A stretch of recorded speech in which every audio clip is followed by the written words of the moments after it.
At the time, it was awkward. I was a bit shocked. I just didn't want to be alive anymore. Prince Harry has just revealed something shocking, something that could change everything about Meghan Markle. For years, their story has been full of surprises, drama, and mystery. But this new discovery is different. It's something no one saw coming, something that could turn their entire world upside down. People have always questioned Meghan's past, her choices, and even her true intentions. Some believe in her, others doubt her. But now, Harry has found something that might finally bring real answers. What is it? How will it change the way we see Meghan forever? The truth is out, and nothing will ever be the same again. The shocking discovery.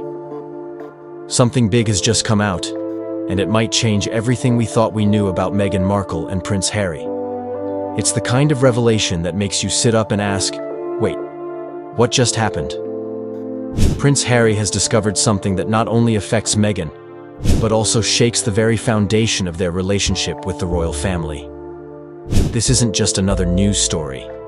This could explain so much about why they left the royal family, why they spoke out, and why the world has been so divided about them. According to sources, Harry recently came across new information, something he didn't know before. Some say it was a leaked document. Others believe it was a confession from someone close to the royal family. But whatever it was, it changed his perspective.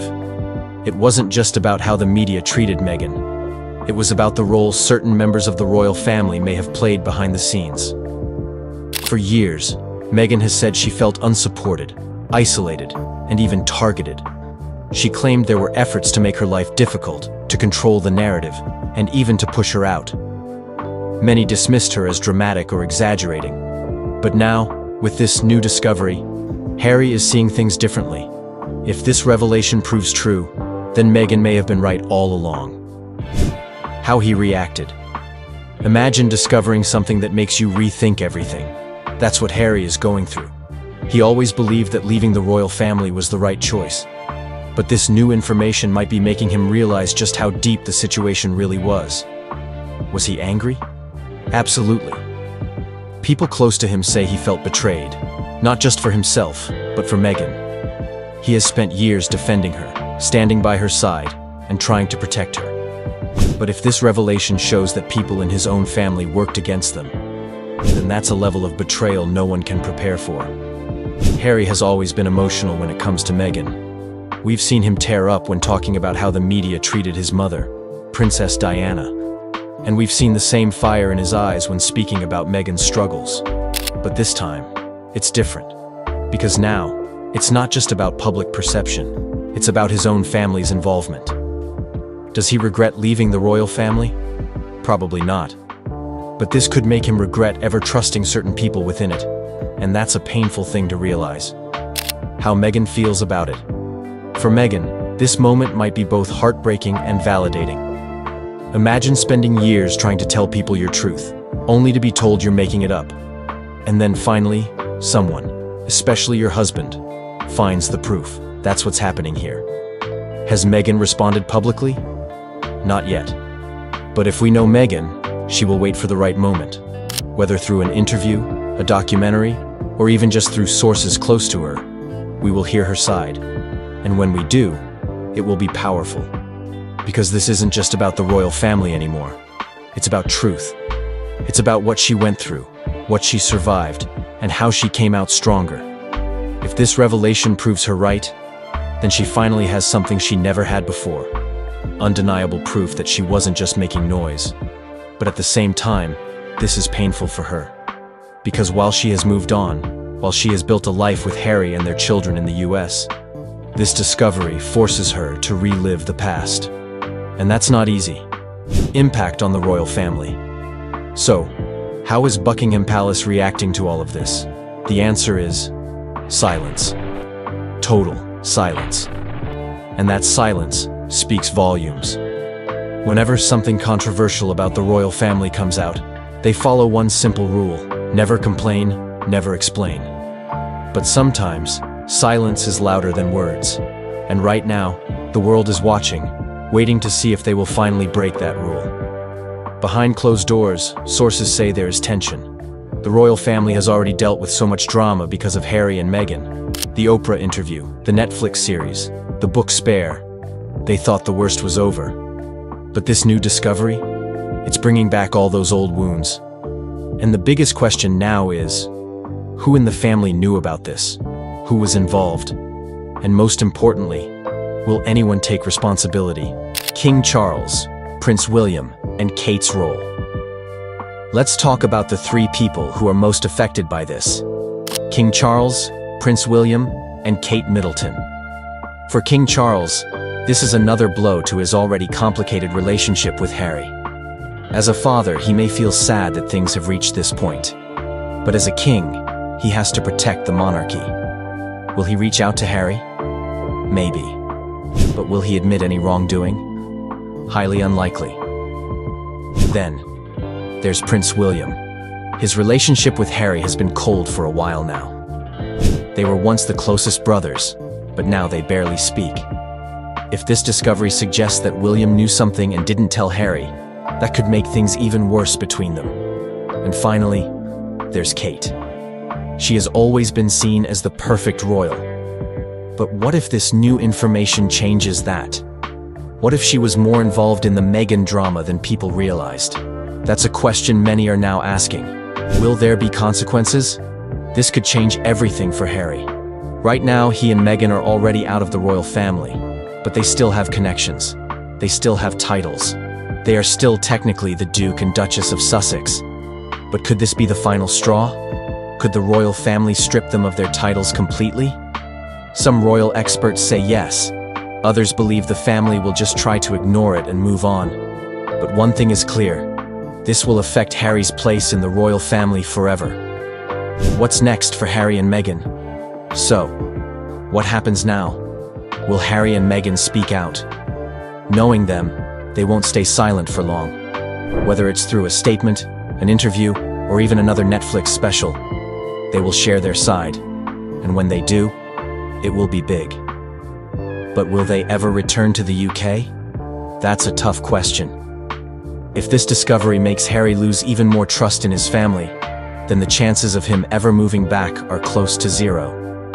At the same time, if this revelation forces the royal family to admit their mistakes, could there be a path for reconciliation? For now, it seems like Harry and Meghan are focused on moving forward, but the past keeps pulling them back in. Public opinion shift. The final and biggest question. How does the world see Meghan now? For her supporters, this is proof that she was always telling the truth, that she was mistreated, that she deserved better. For her critics, well, some may still not believe her. But even they will have to admit, if Harry himself has uncovered something, then there's more to the story than they thought. This could be a turning point. Meghan has faced so much backlash over the years. But if this new discovery truly changes everything, then maybe, just maybe, people will finally see her differently. Whatever happens next, one thing is clear. This changes everything. Prince Harry's discovery has left more questions than answers, and the world is watching closely to see what comes next. Will this bring Meghan Markle into a new light, or will it only add to the mystery surrounding her? Only time will tell. If you found this story interesting, don't forget to like the video and subscribe for more updates. Hit the notification bell so you never miss the latest twists and turns in this ongoing saga. Stay tuned, there's always more to the story. The bodyguard says that the image of her awake, even if somewhat disoriented, is both heartbreaking and comforting. It's comforting because she was not instantly gone. Heartbreaking because it highlights that help arrived, but still couldn't save her. He also indicates that Diana actually had a faint pulse while being transferred to the ambulance. That small sign of life gave paramedics hope that they could pull her through once they got to the hospital. He mentions how the fireman, or Gallon, was stunned when he learned the victim he tried to save was Princess Diana. He had no clue who she was in the immediate moment. He was just doing his job, attempting to save a blonde crash victim with minimal visible injuries. The bodyguard insists this detail underlines why so many claims about a conspiracy to have her killed don't ring true. Nothing about the crash scene looked staged. It was chaos and confusion, and no one had a clue they were dealing with royalty. Just people in dire need of help. In the ambulance, Diana slipped in and out of consciousness. She reportedly went into cardiac arrest, prompting frantic attempts at CPR. The bodyguard has heard from those who were there that for a few short seconds, it seemed like the medical team got her heart beating again. That glimmer of hope didn't last. The internal injuries that no one could immediately see would prove fatal. She passed away at the hospital hours later, while surgeons tried to fix the rupture near her heart. To this day, people argue about whether things could have been different if Diana had been rushed to the hospital faster, or if the ambulance had used a different route. The bodyguard is honest in his stance. We'll never know. He's heard the paramedics argue that the French approach to emergency care is different from the British style, that on-scene stabilization took priority over immediate transport. Regardless, it's clear Diana was far more severely hurt than her outward appearance suggested. In the end, her final words were likely the bewildered murmur of someone who realized something horrible had happened, but wasn't totally aware of how life-threatening it was. The paparazzi dilemma. The final puzzle piece is the paparazzi. For a while, the entire world blamed them, and many still do. Some say that if it weren't for the relentless chase, the driver wouldn't have sped, and Diana wouldn't have died in that tunnel. Others argue that while the paparazzi's behavior was bad, the bigger problem was the presence of an intoxicated driver behind the wheel. The bodyguard offers a more nuanced view. In his mind, the paparazzi were definitely contributing to the tension and panic, but the entire security apparatus around Diana had collapsed under the weight of her newfound independence. He insists that the paparazzi's aggression was no new phenomenon. Diana had faced them from the moment reporters learned of her relationship with Prince Charles all those years ago. She was used to stepping off a curb while a cluster of cameras blocked her path. She had even cooperated with some journalists in the past, trying to harness the media's power to promote her charitable causes.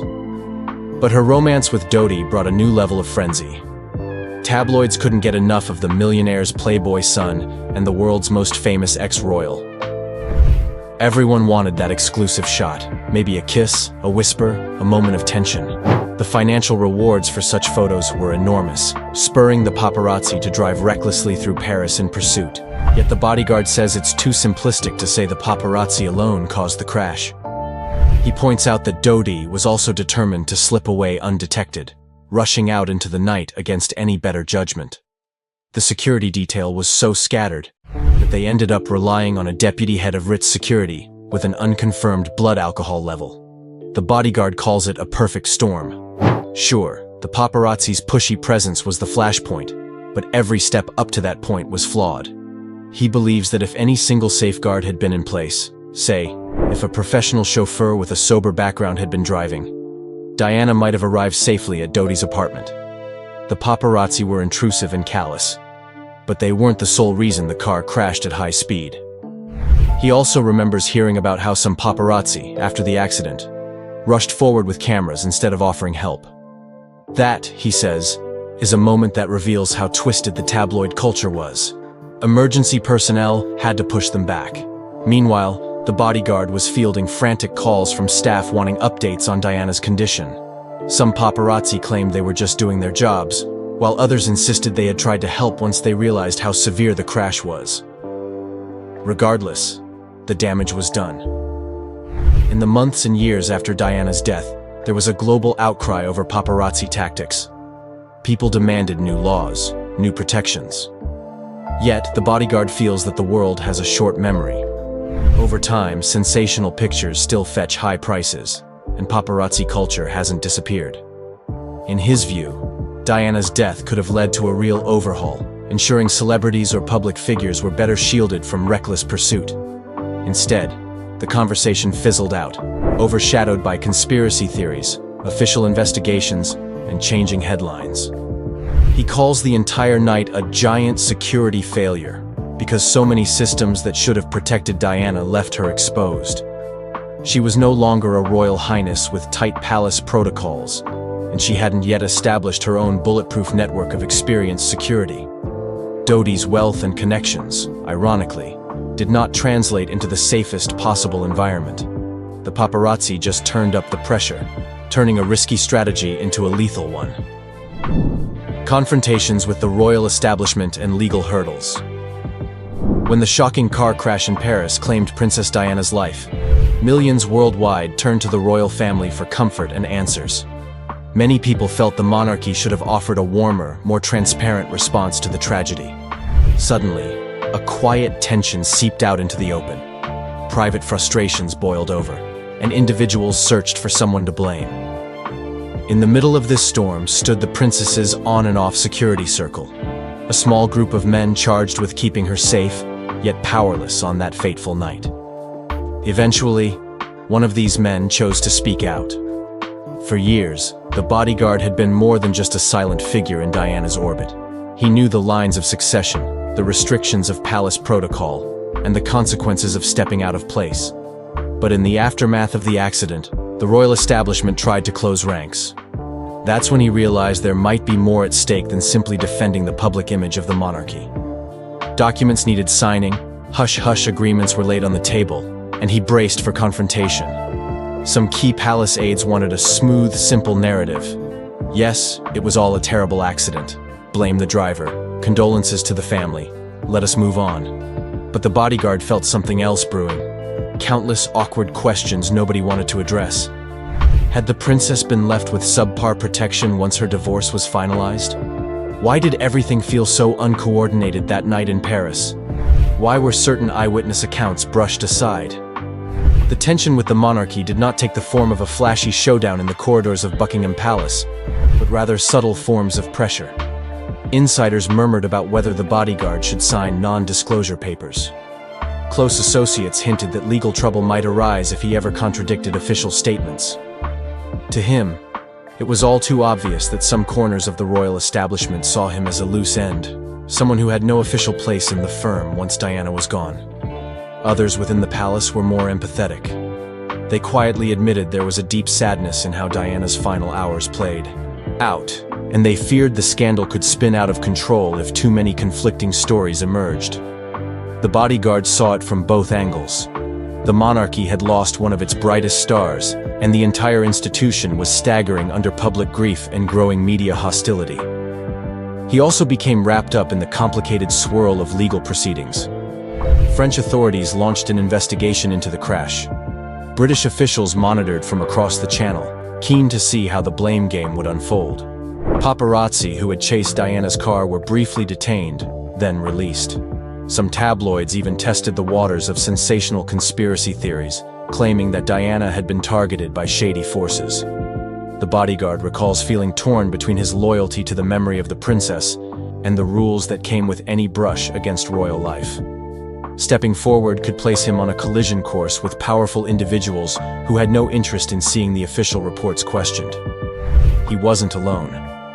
Other staff members, including the late Diana's aides and butlers, also faced tough choices about talking to the media or cooperating with various legal teams. A few who had once been close to the princess gave interviews that stoked further allegations of a cover-up or hints of neglected safety protocols. The bodyguard, though, wanted to keep his head above water, mindful of not just the monarchy's lawyers, but also Dodi Fayed's father, Mohammed Al-Fayed, a man determined to prove a larger plot was at work. The tug-of-war between different factions left him exhausted. Why he's breaking his silence now? After the crash, the bodyguard didn't immediately rush to the press. He was haunted by guilt and plagued by nightmares about that chaotic night in the Pont de l'Alma underpass. He knew his story could easily be twisted or overshadowed by the frenzy of tabloid headlines clamoring for shocking details. For years, he remained in the background, trying to find normalcy in a world that could not stop talking about Princess Diana's death. When he looked in the mirror, he saw the face of someone who felt he had let down the one person he was supposed to protect. No matter how many times people pointed out that he wasn't the driver, and that Diana had made her own choices that night, he still shouldered the regret. He also carried around his memories of Diana. How she sipped tea with staff in the early evening, how she quietly supported her sons, and how she faced cameras with an almost unearthly calm. But he was aware of her private pain as well. Opinions about Diana had become polarized. Some cast her as a saintly figure. Others claimed she was manipulative. He knew her best as a kind, flawed individual under too much pressure. He found it increasingly painful to watch her legacy boil down to conspiracy theories, paparazzi standoffs, and old footage of that final summer with Dodi Fayed. Every few years, major anniversaries of Diana's passing triggered a wave of press coverage. The bodyguard would get calls from old colleagues or journalists, each seeking exclusive anecdotes. He consistently refused, telling himself it was better to let the official narrative stand. But time can change perspective. As he saw documentaries and articles sensationalize the same old angles, he began to suspect that people might benefit from a fresh viewpoint.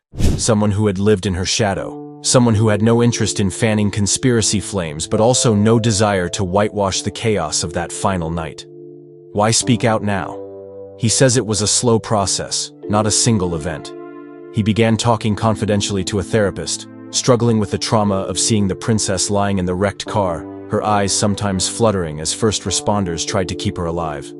He confesses to nights spent awake, replaying the same images, headlights cutting through smoky air, paparazzi yelling. The terrifying moment he realized it was Diana in mortal peril. As the nightmares persisted, he felt a need for catharsis, not just for himself, but for the public that still aches when they remember those headlines. So he decided enough was enough. He was done hiding behind the hush-hush environment that typically surrounds royal staff. The palace has just issued this statement. The courtroom falls silent, then screaming. Queen Camilla, the woman who once walked with grace and power, is no longer calm. Her life sentence has just been announced, and something inside her snaps. She throws off her royal mask, revealing a side of her no one has ever seen. Judges freeze, guards rush forward. People in the room gasp, shocked by what's happening, but Camilla doesn't care. She lashes out, knocking over chairs, shoving anyone who gets too close. Her eyes burn with fury. She shouts at the judge, at the lawyers, at the guards holding her back. This isn't the same queen the world once knew. This is a woman who has lost everything, and she's not going down quietly. What made her lose control? And how did it come to this? Background. How did Camilla end up on trial? No one could have ever imagined that Queen Camilla would one day sit in a courtroom fighting for her life. But here we are. It all started years ago when Camilla finally became queen. Some said she was the woman who stood by King Charles through thick and thin. Others, however, always saw her as the royal family's biggest mistake. After becoming queen, Camilla enjoyed all the power that came with the crown. But with power came greed. At least that's what the prosecutors claimed.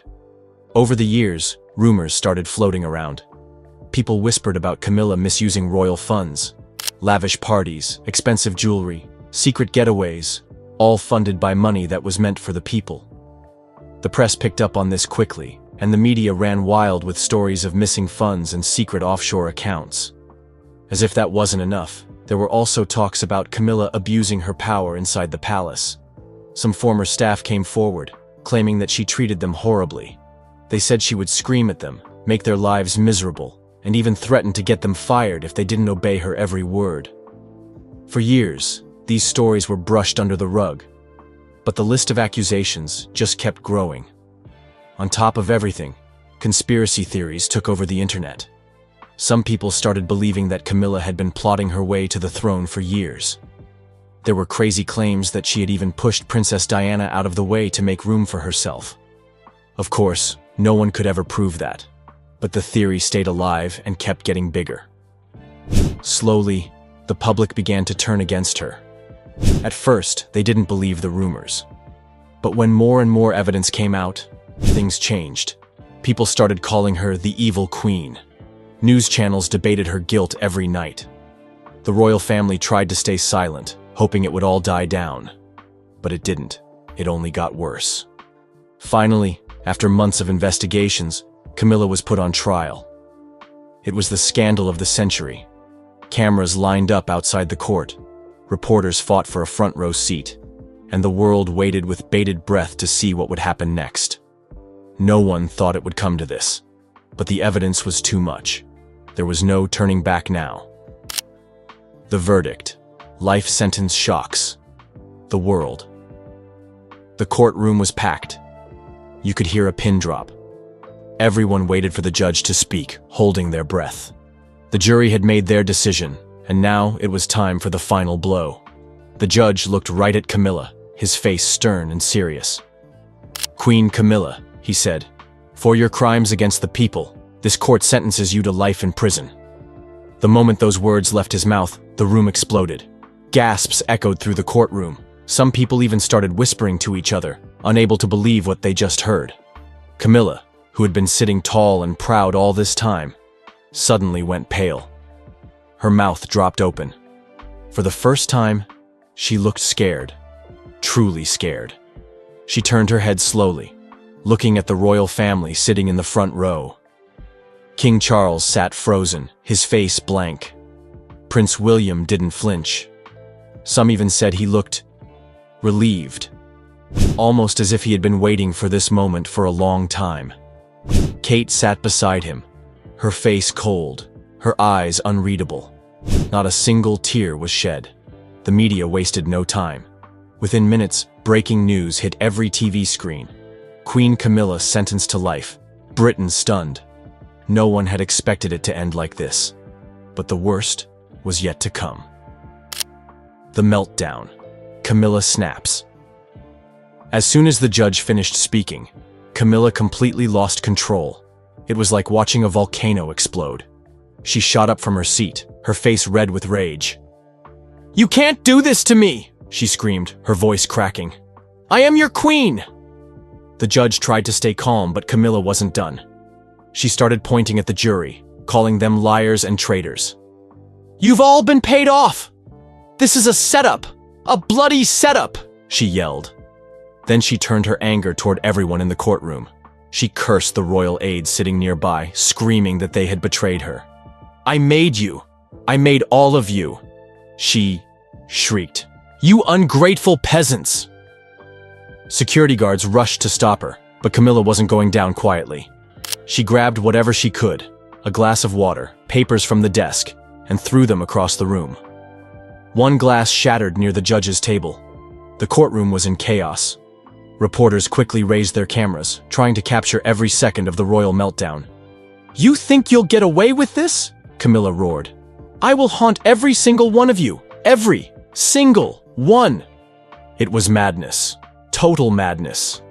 The judge had no choice but to adjourn the court immediately. Guards struggled to hold Camilla back as she kicked and screamed. Later, analysts called it the most unhinged royal moment ever seen. And honestly, they weren't wrong. Who she attacked, targets of her wrath. Camilla's rage knew no limits that day. She went after everyone she could see. But some people felt the heat more than others. First, it was the judge. She pointed her finger right at him and shouted, "You're corrupt! You were paid to do this. You'll burn for this." The judge, of course, stayed quiet, but his face said it all. He knew things had gone way out of control. Then came the royal aides. Camilla called them snakes and traitors. She claimed they were the ones who sold her secrets to the media. "I fed you, clothed you, and this is how you repay me," she screamed. Next, she turned to Prince William and Kate. The entire courtroom went silent as she pointed at them. "You two have always been jealous. You plotted this. You wanted me gone from day one," she accused. Kate didn't react. William simply stared back, cold as ice. But the biggest betrayal, according to Camilla, came from King Charles himself. She faced him with tears and fury in her eyes.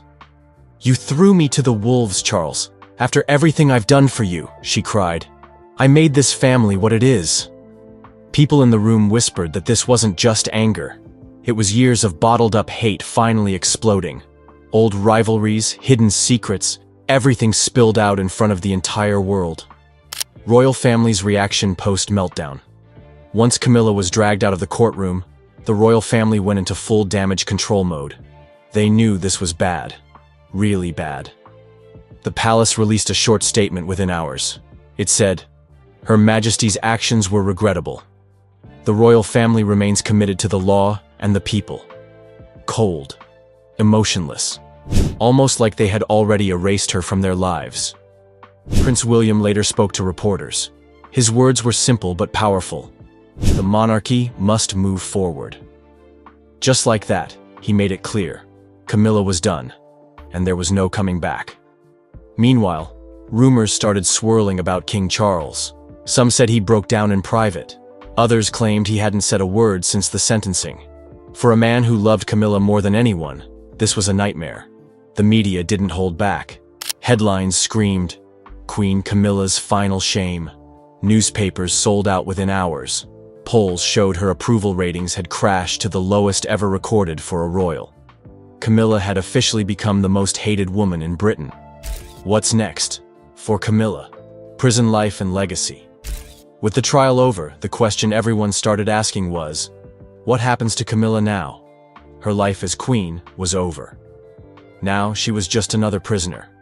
Some papers called her prisoner number 001, the fallen queen. People imagined her sitting in a small prison cell, wearing a gray uniform, eating plain food. No jewels, no palace, just cold, empty walls. From queen to inmate, just like that. Some said Camilla was already planning her next move. Rumors spread that she would write a tell-all book from prison, a book that would expose every secret of the royal family. And you know what? People would buy it. They'd buy it just to know what really happens behind palace doors. There were also talks that she might give interviews from prison. Tabloids were offering millions for just one exclusive. And honestly, who wouldn't want to hear what she has to say? Then there's the question of Charles. Will he divorce her now? Can he even stay married to someone sitting in jail for life? Most experts say the divorce papers are probably already being drafted. One thing is clear. Camilla's royal title is gone, stripped away. She's no longer queen. She's no longer anything. Just a name that will be remembered for all the wrong reasons. And the damage to the royal family? It's huge. Some say the monarchy may never recover from this. Others believe this is just the beginning of the end. The courtroom may have settled, but the chaos Queen Camilla unleashed will be remembered forever. A fall from power like this is something no one saw coming. Was this the real her all along? Or did the pressure finally break her? One thing is clear. This moment has changed everything. You didn't believe she was dead? For a long time. I just refused to accept that she was gone.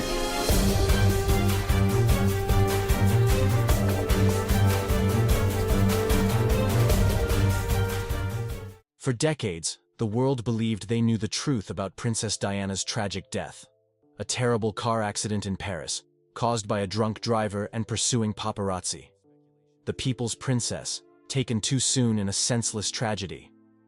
But now, a shocking revelation has turned that narrative upside down, leaving the British royal family and the entire world reeling. What could possibly be more devastating than the original tragedy? The truth behind what really happened that fateful night in Paris is more unimaginable than anyone could have suspected. The shocking revelation. On a rainy Tuesday morning in London, crowds gathered outside the Old Bailey, Britain's central criminal court, as rumors swirled about a secret trial that had been conducted behind closed doors. Security was unprecedented, with armed officers creating a perimeter around the building and all electronic devices banned from the proceedings. When the Lord Chief Justice emerged to address the waiting press, his face was ashen. Today, I must deliver news of such gravity that it will forever alter our understanding of recent British history, he began, his voice wavering slightly. Following a trial conducted with the highest security protocols, evidence has been presented that has led to the conviction of a member of the royal family in connection with the death of Diana, Princess of Wales. The crowd fell silent as the impossible words hung in the air. The justice continued. Prince Harry, Duke of Sussex, has been found guilty of conspiracy to commit murder in the death of his mother. The sentence is life imprisonment without possibility of parole. The world stood still. How could this possibly be true? Diana's youngest son, who had been just 12 years old when she died, convicted of orchestrating her murder. It defied comprehension. The evidence uncovered. As details emerged in the following days, the story became even more bizarre and disturbing. The case had begun unraveling 3 years earlier, when a former MI6 agent, terminally ill with pancreatic cancer, had come forward with a deathbed confession. He claimed to have knowledge of a long-term operation that had been hidden from all but the highest levels of British intelligence. According to recently declassified documents, the agent had provided investigators with encrypted files that contained surveillance recordings, financial transactions, and communication logs dating back to 1997. Most disturbing were a series of coded messages allegedly sent from a young Harry to unknown operatives in Paris in the weeks before Diana's death. Forensic accountants had traced a series of complex financial transactions through offshore accounts that appeared to link the young prince to payments made to several individuals who were in Paris the night Diana died. Computer experts testified that the encryption used in these communications matched protocols that would have only been known to someone with access to royal security briefings. Perhaps most damning was newly enhanced security footage from the Ritz Hotel in Paris that appeared to show Harry, disguised and wearing a prosthetic facial feature, meeting with Henri Paul, the driver who would later crash the car carrying Diana and Dodi Fayed. Facial recognition experts testified with 99.7% certainty that despite the disguise, the individual was Harry. The impossible timeline. But how could a 12-year-old boy possibly have orchestrated such a complex plot? This question dominated headlines worldwide as royal experts and criminal psychologists attempted to make sense of the conviction. The prosecution's case, portions of which were now being leaked to the press, presented a timeline that seemed impossible. They alleged that Harry, far from being the traumatized child the world had sympathized with, had been a calculating prodigy who harbored deep resentment toward his mother for her relationship with Dodi Fayed and her increasingly independent stance from the royal family. Psychologists brought in by the prosecution painted a picture of a disturbed child who, despite his youth, had access to resources and connections that most adults could never imagine. They claimed he had been diagnosed with a rare condition that accelerated cognitive development while dampening emotional and moral reasoning, essentially creating a child with the intellectual capabilities of an adult, but without fully developed empathy. The defense had vehemently rejected this characterization, bringing their own experts who testified that such a psychological profile was pure fiction, and that the prosecution's timeline was physically impossible.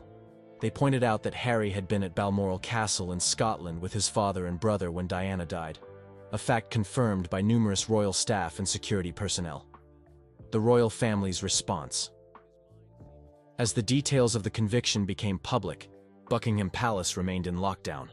King Charles III, Harry's father, had reportedly collapsed upon hearing the verdict and was under medical supervision. Prince William, now heir to the throne, had cancelled all public appearances indefinitely. After 3 days of silence, the palace finally issued a brief statement. The royal family acknowledges the verdict delivered by the court. This is a time of profound shock and grief as we attempt to understand these disturbing allegations. We ask for privacy as we process these events and determine appropriate next steps. No further statements will be made at this time. The statement was notable for what it didn't say. There was no defense of Harry, no questioning of the verdict, no expression of support for the convicted prince. This omission led to immediate speculation that the royal family had prior knowledge of the investigation, or perhaps even believed in Harry's guilt. Meghan, Duchess of Sussex, who had been in California with the couple's children during the secret trial, was reportedly under protection at an undisclosed location. Sources close to her claim she was utterly devastated and in complete disbelief, having had no knowledge of the trial until the verdict was announced. Public disbelief and conspiracy theories. The public reaction worldwide was one of stunned disbelief, followed quickly by skepticism. How could such a massive conspiracy have remained hidden for decades? How could a child have orchestrated such a complex plot? And why would Harry have wanted his beloved mother dead?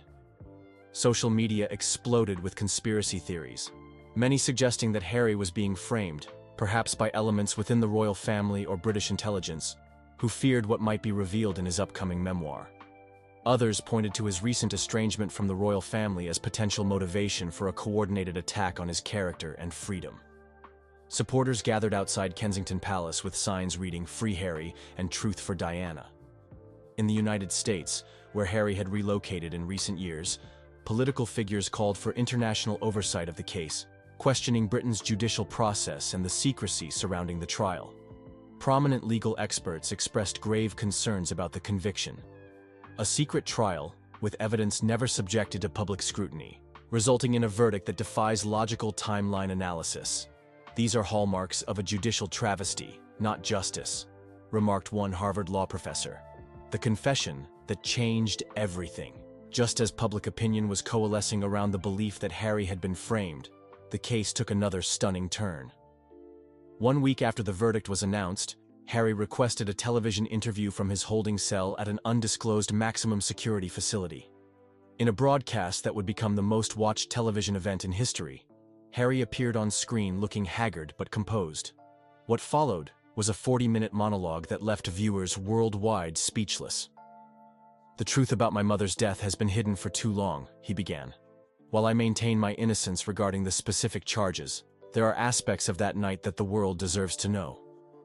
He then proceeded to outline a narrative so complex and disturbing that it challenged everything the public thought they knew about the royal family. He claimed that while he had not orchestrated his mother's death, he had discovered evidence years later suggesting involvement by other members of the royal family and British intelligence. According to Harry, his recent estrangement from royal duties and move to America had been motivated not by personal preference, but by his discovery of this evidence. "I couldn't continue to represent an institution that I believed was complicit in my mother's death," he stated. Most shocking was his assertion that he had been willing to accept conviction to protect his children. "There are forces at work that have made it clear to me that my children would be in danger if I revealed what I know," he said, his voice breaking. "This conviction, while based on fabricated evidence, serves their purpose of discrediting me while allowing me to protect those I love by maintaining certain secrets." He concluded with words that sent chills through viewers. "I say goodbye to freedom, knowing that someday the full truth will emerge. Until then, I accept this sentence as the price for my children's safety." The aftermath and unanswered questions. In the days following Harry's televised statement, the case became even more convoluted. Legal experts questioned how a defendant who maintained his innocence could be convicted in a fair trial. Intelligence analysts debated whether Harry's claims about threats to his children were credible or a desperate attempt to rationalize a legitimate conviction. The royal family remained silent, neither confirming nor denying Harry's implications of their involvement in Diana's death.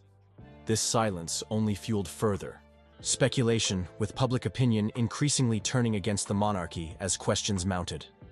Parliament convened an emergency session to discuss the constitutional implications of a convicted murderer in the line of succession, though far down the list.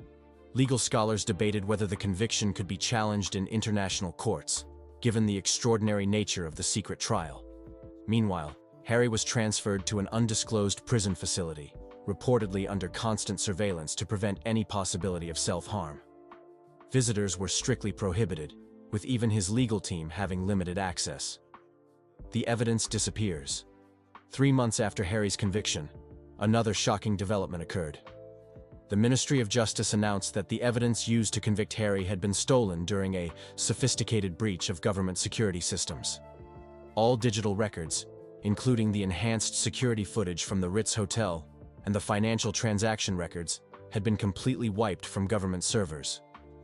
The physical evidence, including original documents provided by the MI6 whistleblower, had disappeared from a supposedly impenetrable evidence vault.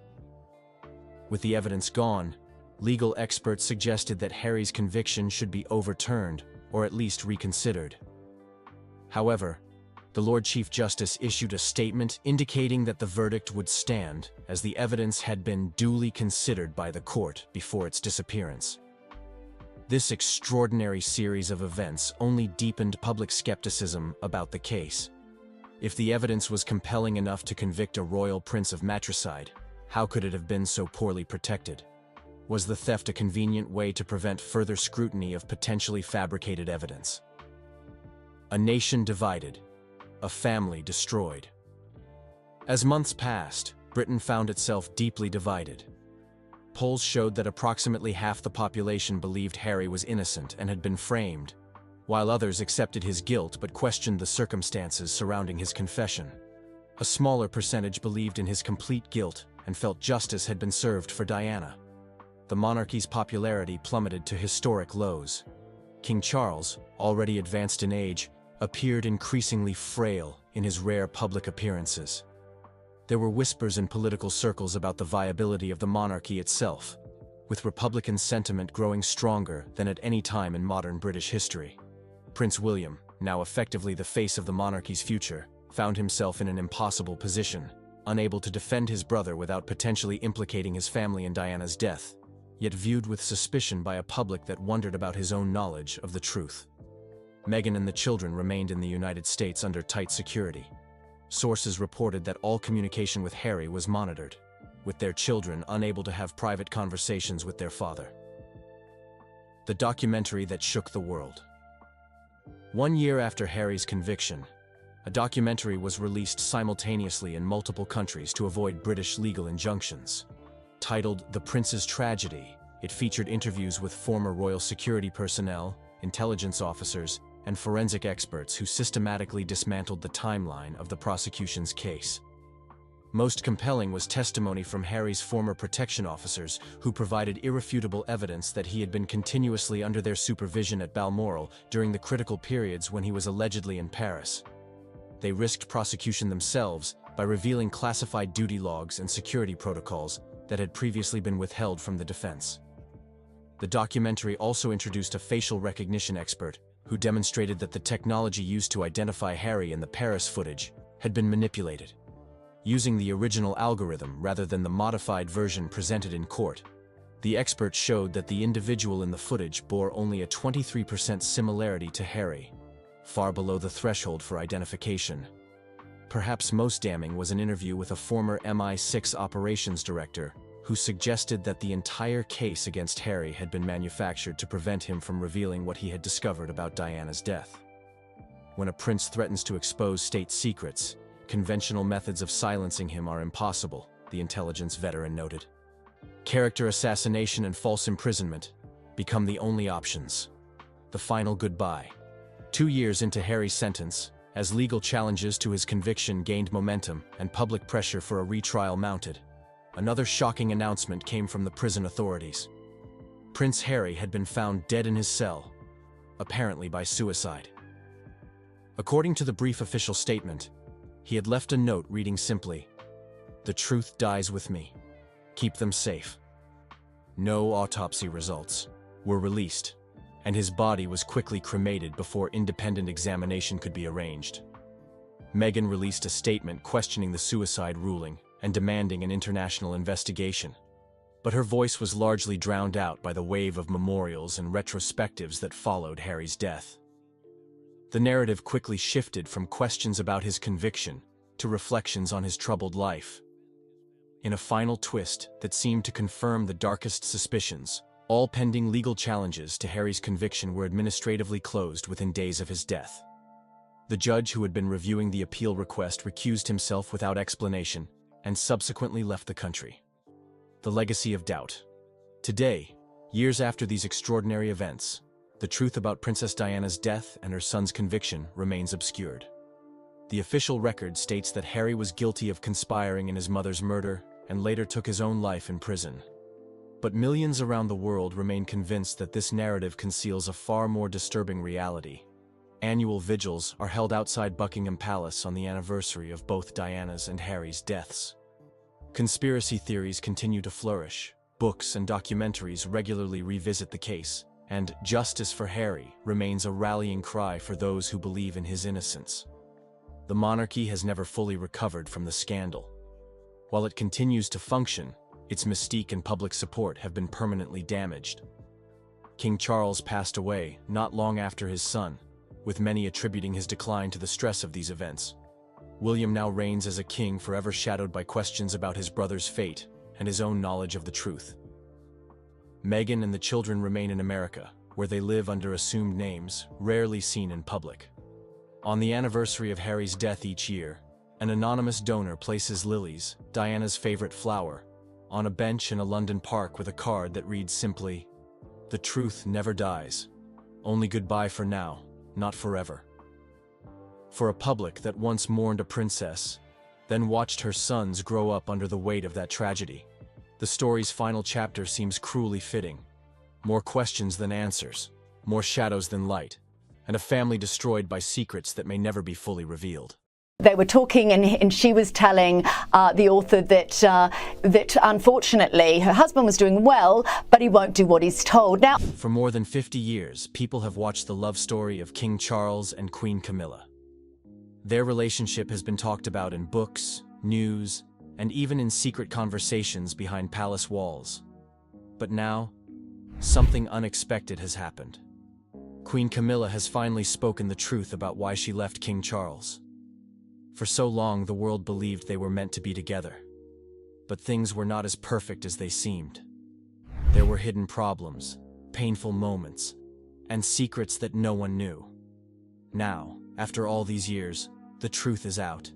Something so shocking that it could change everything we thought we knew about the royal family. Inside the royal marriage, speculations and reported tensions. For years, everyone believed that King Charles and Queen Camilla had finally found peace after all the scandals of the past. They stayed together, even when the world doubted them. But behind those grand palace walls, life wasn't the fairy tale people imagined. As time passed, rumors started to spread. Some said they had grown apart. Others whispered that they were just too different. They had lived so long fighting for their love, but once they got it, they realized life together wasn't what they dreamed. Camilla, who once found comfort in Charles's presence, slowly began to feel like a stranger in her own home.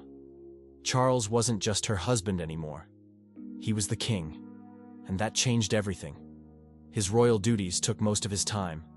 His heart and mind were always focused on his people, on the environment, or on political matters. Somewhere along the way, Camilla felt left out, almost invisible. She never truly loved the royal protocols. The endless rules, the fake smiles, and the constant public life weren't easy for her. Camilla always loved the countryside, her dogs, and quiet family dinners. But as queen, she was expected to be on display all the time, smiling at people she didn't even know. Slowly, this life began to drain her. On the other hand, Charles was becoming harder to reach. He was deeply absorbed in his work. Even when they were together, his mind seemed to be somewhere else. He grew more demanding, palace insiders claimed. Some days, he was moody and cold. Other days, he was simply too tired to care. Camilla often found herself sitting in silence, wondering where the man she once loved had gone. As the years went by, age caught up with both of them. Their health wasn't the same. Priorities shifted. What once felt like a passionate love story now felt like a heavy burden. Camilla began asking herself, is this what I gave up everything for? The bombshell. Camilla's shocking revelation. Then came the moment no one expected. The shocking revelation that would change everything. After 55 long years of love, heartbreak, and sacrifice, Queen Camilla finally spoke her truth. In a private but emotional interview, Camilla shared the real reason behind her decision to walk away. Her words were simple but powerful. She said, "I realize love is not enough when respect is lost." Those words hit hard. It wasn't anger or hate. It was just the painful truth of a woman who had given everything and gotten nothing in return. Camilla explained how, over the years, their emotional connection slowly faded away. They stopped talking about the things that mattered. There was no more laughter, no more deep conversations. What remained was a cold silence between them. They were living together, but they were worlds apart. She spoke about how Charles had changed. His only focus now was the crown. Every decision he made was about the monarchy, not their marriage. She understood the weight of his duty, but she couldn't help but feel forgotten. She was there, but no one really saw her anymore, not even him. Camilla said something that broke many hearts. "I was a queen, but I felt like a prisoner," she confessed. Imagine wearing the crown, sitting on the throne, but feeling completely alone. That was Camilla's reality. What hurt the most was living in the shadow of Princess Diana. No matter what Camilla did, she was always compared to Diana. The people loved Diana, and in their eyes, Camilla was still the other woman. Even after becoming queen, she couldn't escape Diana's memory. She was always second, first to Diana and then to the royal family itself. In the end, Camilla said she chose peace, not scandal. She wasn't leaving to cause drama or to write a tell-all book. She just wanted to find herself again.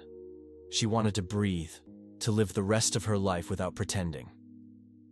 "I am leaving not because I hate him, but because I can't find myself here anymore," she whispered. The royal family's reaction. The news spread like wildfire. Reporters camped outside Buckingham Palace. Cameras flashed. Everyone was waiting for the royal family to speak. But all they got was silence. The palace released a short statement calling it a private family matter. No details, no emotions, just cold royal words. But their silence spoke louder than any speech. Insiders claimed Prince William was furious. After everything, after all the damage control, this was another scandal they didn't need. William always carried the burden of holding the family together, and now this? It felt like another piece of the royal family was falling apart. Prince Harry, who had already distanced himself from the royals, wasn't surprised. To him, this was just proof that royal life was never about love or happiness. It was always about duty, image, and sacrifice. Some sources even said Harry felt a little sorry for Camilla.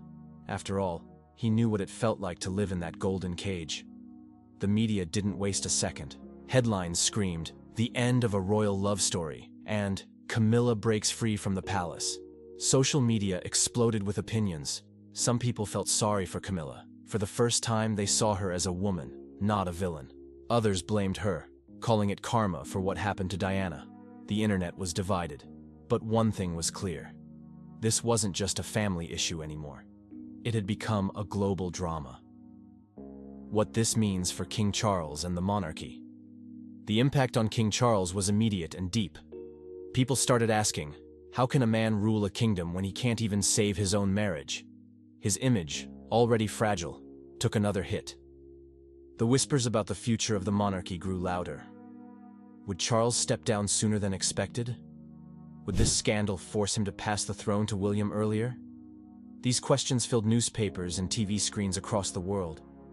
Experts said this divorce was bigger than just two people separating. It was about the very heart of the monarchy.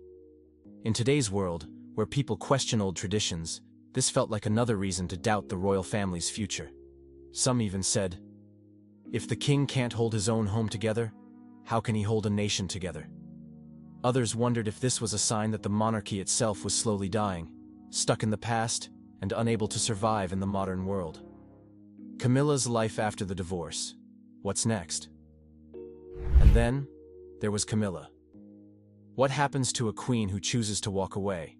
Reports say Camilla has no plans to stay in the public eye. She is done with royal life.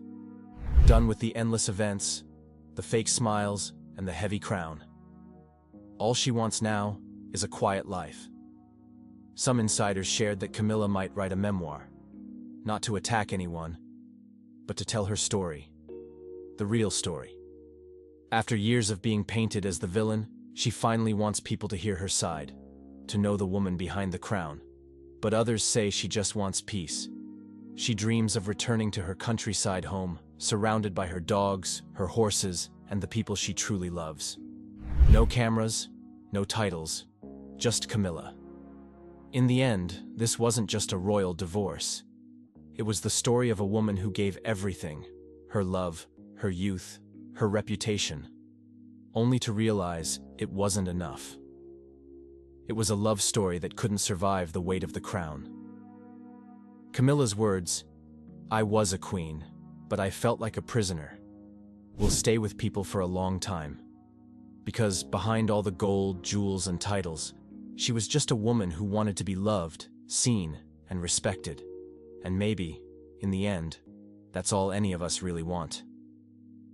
The truth about Queen Camilla and King Charles has finally been revealed, and it changes everything. After 55 years, the real story is out, one that was hidden behind palace walls for so long. But this might only be the beginning. Who knows what other secrets still remain? King Charles III has been diagnosed with cancer. Buckingham Palace just confirming the news in a statement, but not saying which type of cancer.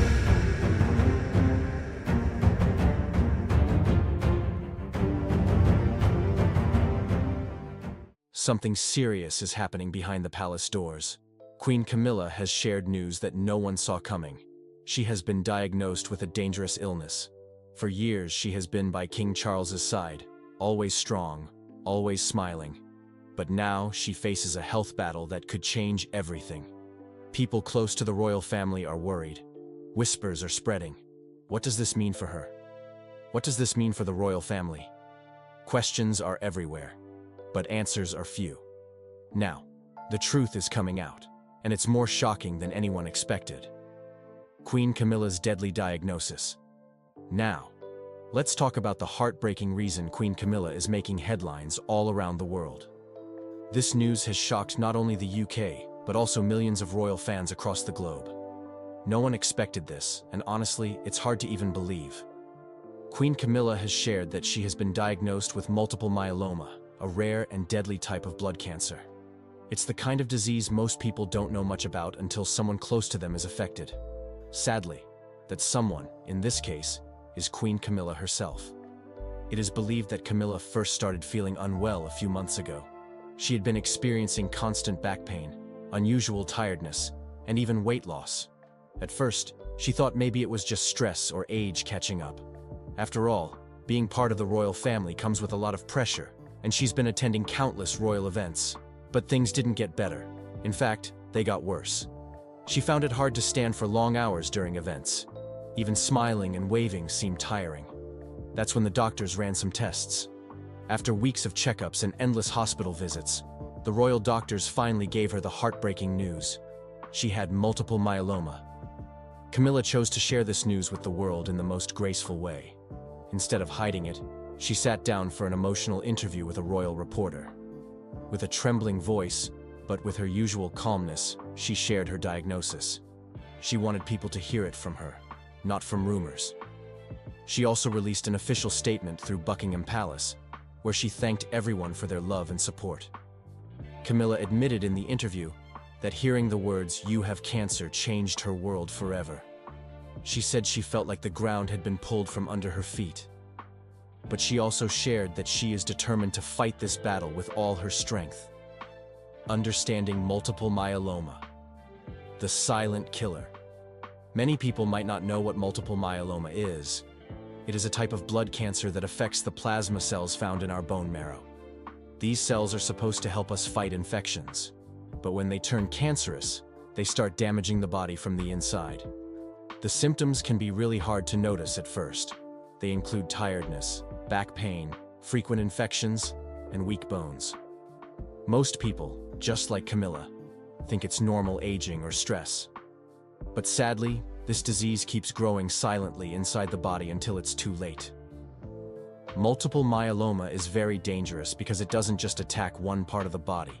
It spreads and affects the bones, kidneys, and even the immune system.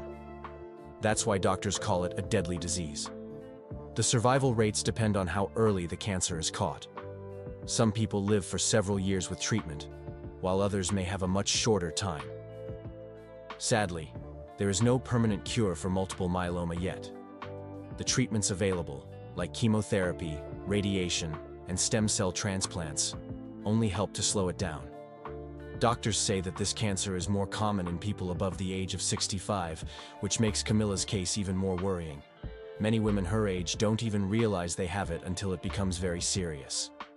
Experts from across the world have already started reacting to Camilla's diagnosis, calling it a brave step for her to share this news publicly. They hope it will raise awareness about this deadly disease and help others catch it early. The impact on Queen Camilla's royal duties. Now, as you can imagine, this diagnosis has not just affected Camilla's health, but also her role as the Queen Consort. Being a senior royal is not easy. There are hundreds of public appearances, charity events, and royal tours every year. It's a full-time job that demands both physical and emotional strength. Sources close to the palace have said that Camilla is already stepping back from many of her royal duties. She has canceled several public appearances, and palace insiders say this is just the beginning. Doctors have advised her to rest and focus on her treatment, which will involve chemotherapy and other aggressive treatments. King Charles is said to be absolutely heartbroken by the news. He has been by Camilla's side every step of the way. In fact, royal insiders say that the king is even considering cutting back on his own royal duties so he can spend more time with Camilla during this tough time. What's even more worrying is that this comes at a time when King Charles himself is battling his own health issues. As many of you already know, Charles was recently diagnosed with cancer too, though the palace hasn't shared what kind. This means that both the king and queen are now fighting serious health battles at the same time. Prince William and Kate Middleton are also said to be deeply worried. With both Charles and Camilla unwell, a lot of the royal responsibilities may now fall on William and Kate's shoulders. Prince Harry and Meghan Markle, though estranged from the royal family, have reportedly reached out privately to express their concern and support. There is growing speculation about what this means for the future of the monarchy. Will Charles and Camilla step back fully? Will Prince William need to step up sooner than expected? These are questions many people are asking right now. Camilla's personal message, a woman of strength and grace. In the middle of all this, Queen Camilla has shown incredible courage. In her interview, she spoke openly about her feelings and her plans for the future. She thanked everyone who had sent her letters, prayers, and good wishes. She also shared a very emotional message that touched many hearts. She said, "I have always believed in facing life's challenges with courage and grace. This is not an easy journey, but I know I am not alone. I have the love of my family, my husband, and the people of this country. For that, I am truly grateful." Camilla also made it clear that while she is going through treatment, she wants to spend more time with her children and grandchildren. She wants to focus on what truly matters: family, love, and making every moment count. At the same time, she said she will continue supporting the causes she deeply cares about, like women's health, domestic violence charities, and reading programs. But of course, everything will now depend on how she feels and what her doctors advise. She ended her message with a small but powerful request. She asked people to get regular checkups and never ignore the signs their bodies give them. She hopes her story will encourage others to take their health seriously. What this means for the future of the monarchy. Camilla's diagnosis has left many people wondering what the future holds for the British monarchy. With both the king and queen battling cancer, this is truly an uncertain time for the royal family. For centuries, the royal family has symbolized strength and stability. But now, the future feels shaky. There are talks in royal circles about the possibility of a regency, where Prince William might have to step in to perform the duties of the king if Charles becomes too unwell. This is not something that would happen overnight, but the fact that people are even talking about it shows just how serious the situation is. Some experts say that the royal family might never be the same after this. At the same time, many people feel a new sense of connection to the royal family. They see Camilla and Charles not just as royals, but as human beings, parents, grandparents, husband, and wife, facing the same fears and struggles as any other family. Public sentiment right now is mixed. Some people are sending endless love and prayers to Camilla. Others are quietly questioning what this means for the monarchy's future. Will people continue to support the royal family if their two most senior members are no longer able to lead? One thing is clear: the coming months will be crucial. The royal family will need to make some very difficult decisions. But for now, the most important thing is Camilla's health and well-being. Queen Camilla's diagnosis has left many in shock, and the future remains uncertain. As the royal family faces this difficult time, all eyes are on what happens next.